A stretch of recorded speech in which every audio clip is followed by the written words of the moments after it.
Questo è un broccato di fine Settecento. Vi piace? Quanto è bello. È bello, eh? E sapete perché ve l'ho messo sulle spalle?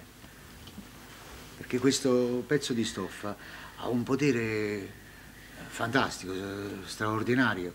Non si può dire soprannaturale perché la funzione che svolge è accertata scientificamente e con dati di fatto, ma si potrebbe definire addirittura miracoloso. Veramente? Donna Virgi, perché vi dovrei dire una cosa per un'altra?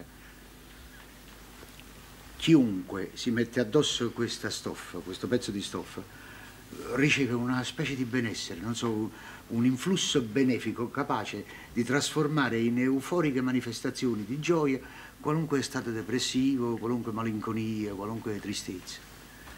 Questa è una cosa...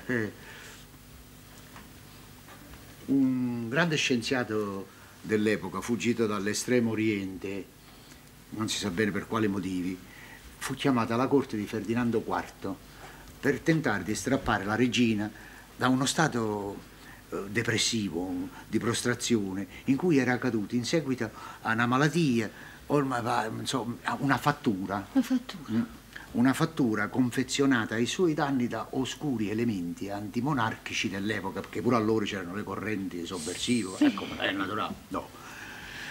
Lo scienziato si presentò a corte, visitò, osservò il caso e prese un mese di tempo. Durante questi 30 giorni disegnò e dipinse egli stesso, colorò egli stesso questo pezzo di stoffa. Poi si presentò a corte dichiarandosi pronto per l'esperimento e sicuro della riuscita.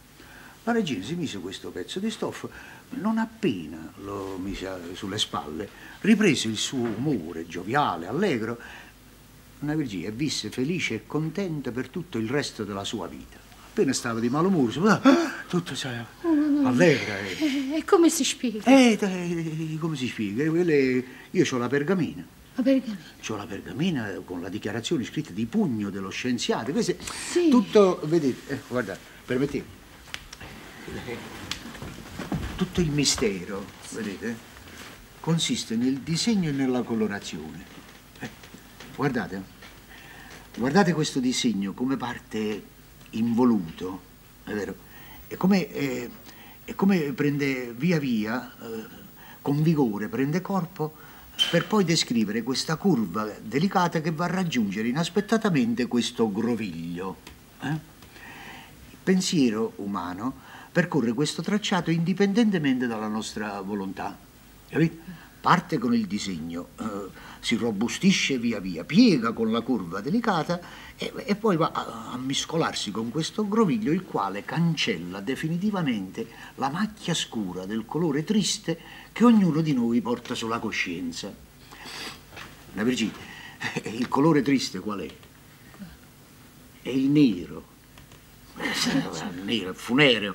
Quali sono i colori che vi si sovrappongono? Guardate, il celeste, il rosa, l'arancione, il turchese, il rosso, il giallo, guardate. Sì, guardate. Sì. Cancellato il colore triste, entrano in funzione i colori allegri. Questo è tutto. Donna Virginia, infatti, io appena vi ho messo questa stoffa sulle spalle, voi avete smesso di piangere. Voi avete cambiato faccia. È una cosa. Veramente? È incredibile. E io ve lo regalo. Me lo regalate? Sì, ve lo regalo perché prima di tutto vi sta bene in faccia. Ecco, guardate. E poi vi può rendere felici, vedete.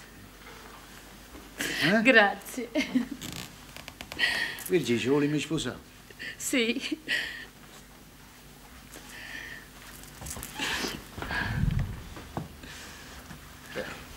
È diventata una cosa seria.